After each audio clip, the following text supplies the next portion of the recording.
Se ha liberado la CTS, ¿no es cierto?, para alegría de muchas personas que lo necesitaban. Y ahora la discusión es la liberación nuevamente de 4 UITs de las AFPs sin mayor requisito, ¿no es cierto? Esa es básicamente la propuesta. Se estaba esperando si es que hay observación o no observación.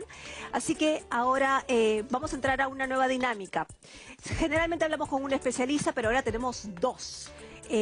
Así que vamos a ver y balancear dos puntos de vista distintos. Ahí justamente les damos las bienvenidas a David Tuesta, exministro de Economía, y a Eduardo Recoba, economista, también para que nos den su punto de vista. Vamos a hacer, les planteo a los dos muy buenos días a ambos, bienvenidos. Buenos días. Y les planteo a los dos un tema de debate. Yo simplemente voy a ser la moderadora acá y ustedes planteen los pros y los contras de lo que implica esta nueva liberación de las AFP. ¿Está bien? ¿Les parece bien? Así para hacerlo más didáctico y que la gente pueda entender realmente de qué estamos hablando. ¿Les parece? Muy bien. No, claro que sí. Muy bien, empecemos entonces con David Tuesta, exministro de Economía. ¿Es factible, no es factible? ¿Es bueno para la economía? ¿Es bueno para la gente la liberación, finalmente, de nueva liberación de estas 4 UIT?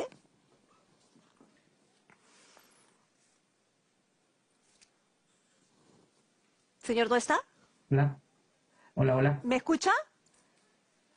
Parece que estamos teniendo problemas con el señor Tuesta. ¿Me escucha, señor Tuesta?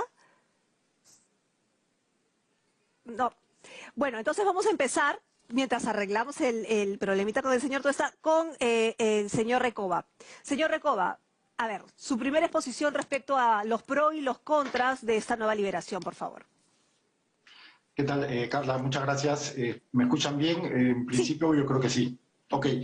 Bueno, sí, a ver, empezamos por los contras. Creo que voy a empezar un poquito al revés, Carla. Gracias por la invitación. Es cierto, existe un riesgo, existe pues una anomalía, vamos a decirlo así, a propósito de una buena parte de una horquilla, ¿no?, poblacional muestral que se quedaría o estaría bajo el riesgo de quedarse sin pensión. Eso es cierto, eso puede ser, digamos, un resultado de una liberación o de abrir las cuentas individuales, pero también es cierto, Carla, y televidentes de televisión nacional, que existe también una clase media trabajadora, existe una clase media que está con pasivos comprometidos, por ejemplo, en préstamos vehiculares, en préstamos hipotecarios, en préstamos, en fin, personales, tarjeta de crédito, que es, indico, nuevamente vulnerable. Entonces, habría que delinear bien cuál, o sopesar bien cuál es el equilibrio que se puede dar entre ambas fuerzas, ¿no? Recordemos que al fin y al cabo la economía es la ciencia de las elecciones y de las buenas elecciones, ¿verdad? Eso en principio. Bueno, y evidentemente el PRO tiene que ver con eso, ¿no? Con solventar las necesidades ante una ausencia, y esta es mi opinión, de política fiscal durante el 2020, habría que solventar también las necesidades de una clase media trabajadora, ojo, no privilegiada. Eso en principio, Carla. Pero me has dicho contras. ¿Y pro? ¿Hay pro? Sí, lo que acabo de decir Ajá, es solventar un ok. poco, brindar estos alivios a esta clase media trabajadora, ¿verdad? Muy bien, yo no sé si ya tenemos al señor Tuesta para... Todavía no, ya bueno. Entonces, pero ¿cómo podríamos, de alguna manera, porque cuando hemos hablado con los gerentes de las AFPs, lo que ellos mencionan es que, claro, al principio tienen bajas, ¿no? Tienen problemas porque hay gente que retira masivamente sus fondos, qué sé yo, pero luego se recuperan y rápidamente y no implica que vayan a quebrar o que se vayan a ir abajo los fondos de pensiones para el que se queda, ¿no es cierto? Eso es uno.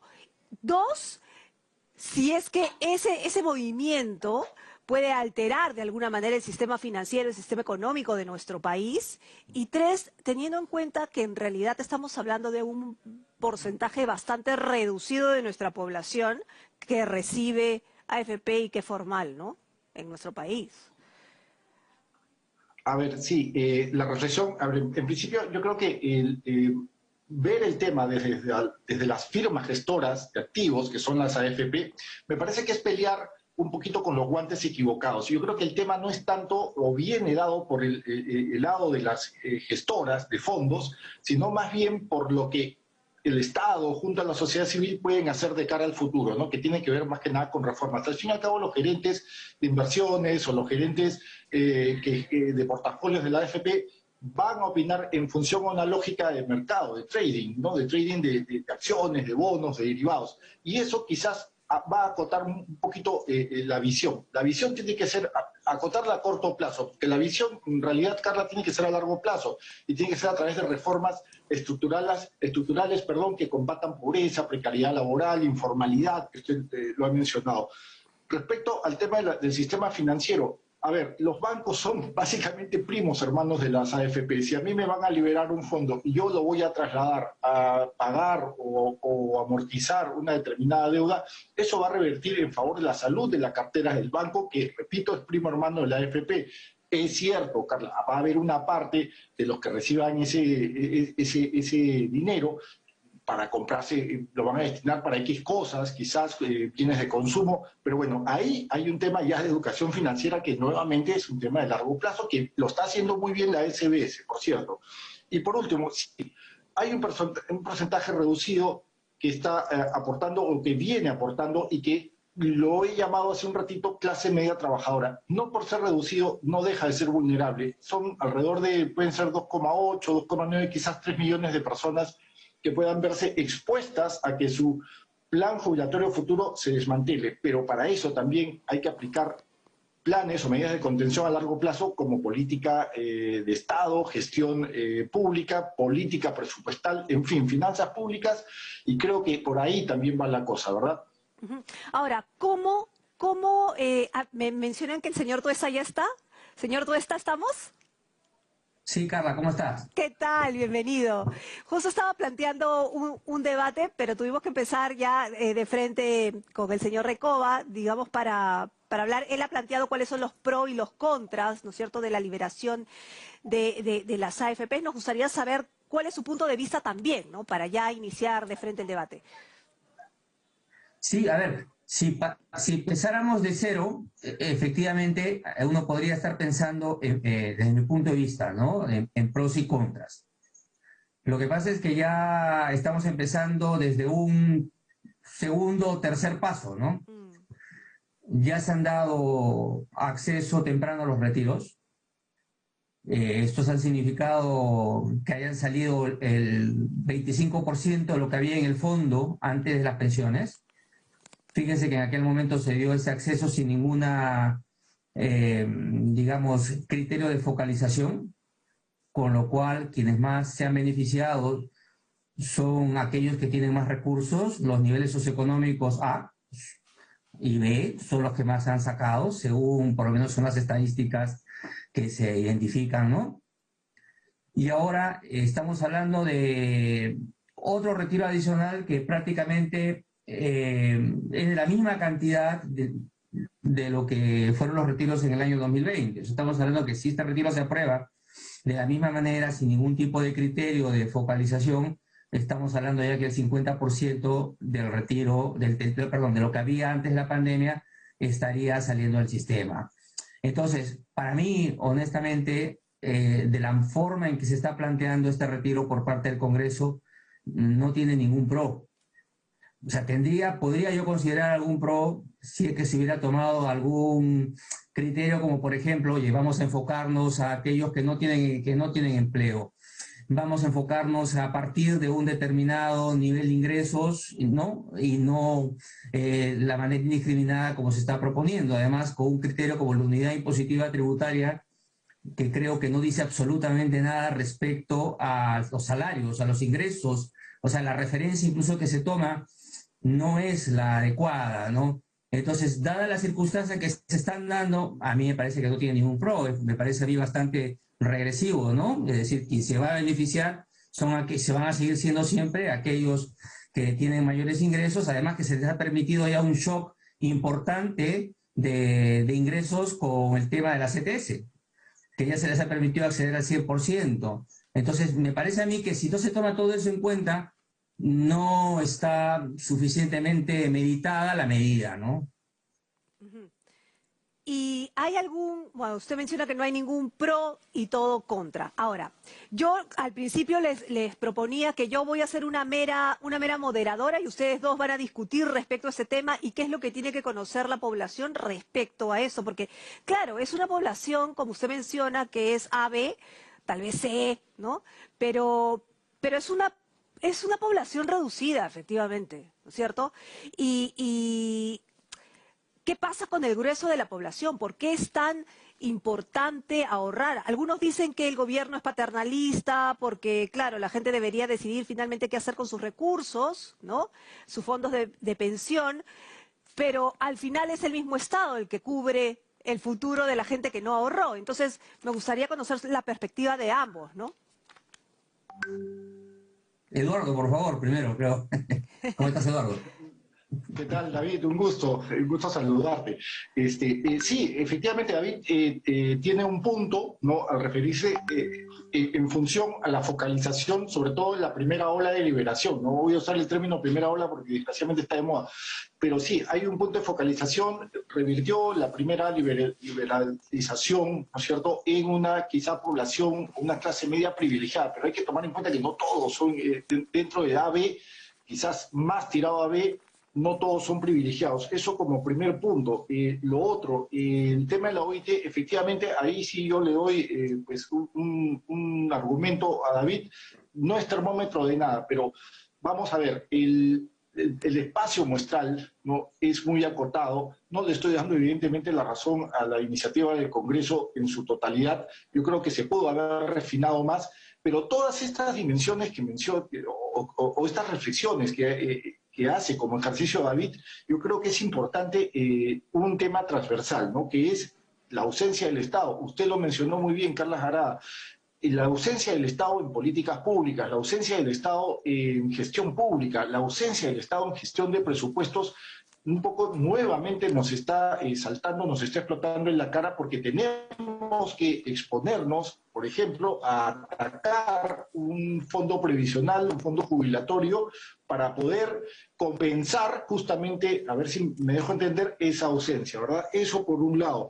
Carlos, usted ha mencionado algo que me parece importante y creo que completa un poco el discurso de David Tuesta, que tiene que ver con el grueso de la población, ¿no?, que está de nuevo expuesta, vulnerable a quedarse sin jubilación. De nuevo salta, ¿no es cierto?, el fantasma, el demonio de la falta de política fiscal que, a mi parecer, hemos adolecido durante todo el 2020 y lo que va del 2021, ¿verdad? Entonces, ahí dejo planteado un poco el tema porque creo que es importante ya ver el asunto más a largo plazo, ¿no?, como parte de una política de Estado.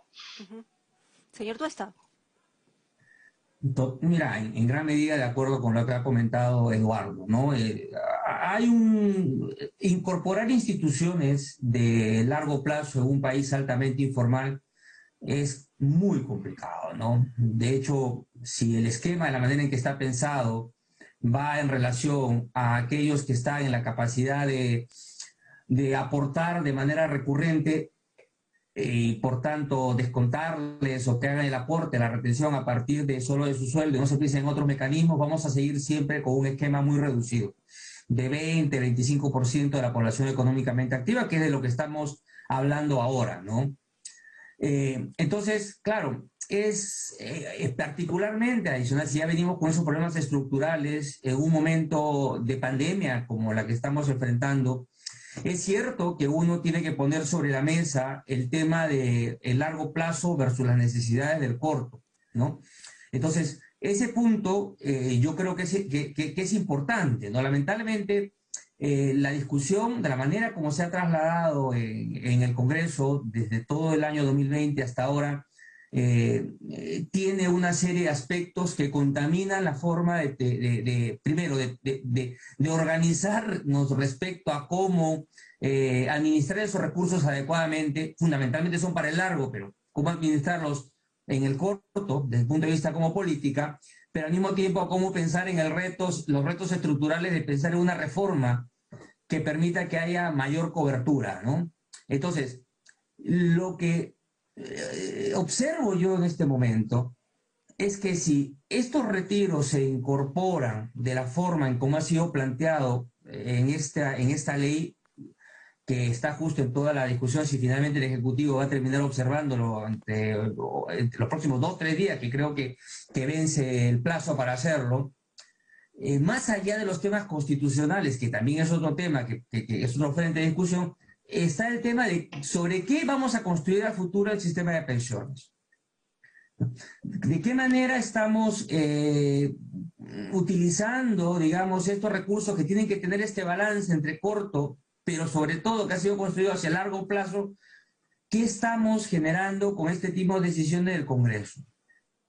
Entonces, yo creo que este es un tema que se debió haber dado un paso atrás y reestructurar esta medida de mejor manera. De hecho, entiendo que la Asociación de AFPs en su momento presentaron algún tipo de medidas con algunos congresistas respecto a que este último retiro esté mejor focalizado, pero al final pues parece que en el momento actual, en el escenario económico, el escenario político, perdón, priman otro tipo de decisiones, ¿no? Y todo está alterado, lamentablemente, para tomar adecuadas políticas económicas, ¿no? Ahora, pero el escenario político, si nos vamos a poner así, está crispado hace 5 años y probablemente seguirá crispado porque vivimos en el Perú. Y claro, quisiéramos que se estabilice, pero probablemente va a seguir crispado un tiempo más. ¿Y cómo hablar entonces y en qué momento meter en la agenda un tema de reforma del sistema de pensiones? Porque, claro, tenemos solamente dos opciones, o te vas a la ONP o te vas a la AFP. La ONP está quebrada, es una pirámide, bueno, no sé si quebrada, pero es una pirámide que no funciona, sobre todo cuando quieres tú pedir que te den tus fondos. Digamos, los fondos no son de uno mismo, ¿no? Es una pirámide, es un fondo común. Y cuando vas a la AFP te quejas porque o no has estado bien informado, no te han informado bien, las comisiones son altas, ahora ha cambiado un poco el sistema. Y ha cambiado en base a las nuevas necesidades y a las quejas de la población, lo cual significa que sí se puede tener menos comisiones y sí se podía hacer, voy a usar esa palabra, menos abusivo, digamos, con los consumidores de las AFPs. Entonces, también el usuario se siente desprotegido. Entonces, ¿desde qué base podemos partir para hacer una verdadera reforma de un sistema pensionario pensando en todos, no solamente en el formal, o sea, digamos, en el que está en una planilla de una empresa formal? ¿Qué pasa con las pequeñas, las MIPES? O sea, ¿me dejo entender? Señor Tuesta, empecemos con usted. O quien quiera. Okay. Quien quiera, quien quiera. Dale, Estamos libres. Dale. Ya, gracias, Eduardo.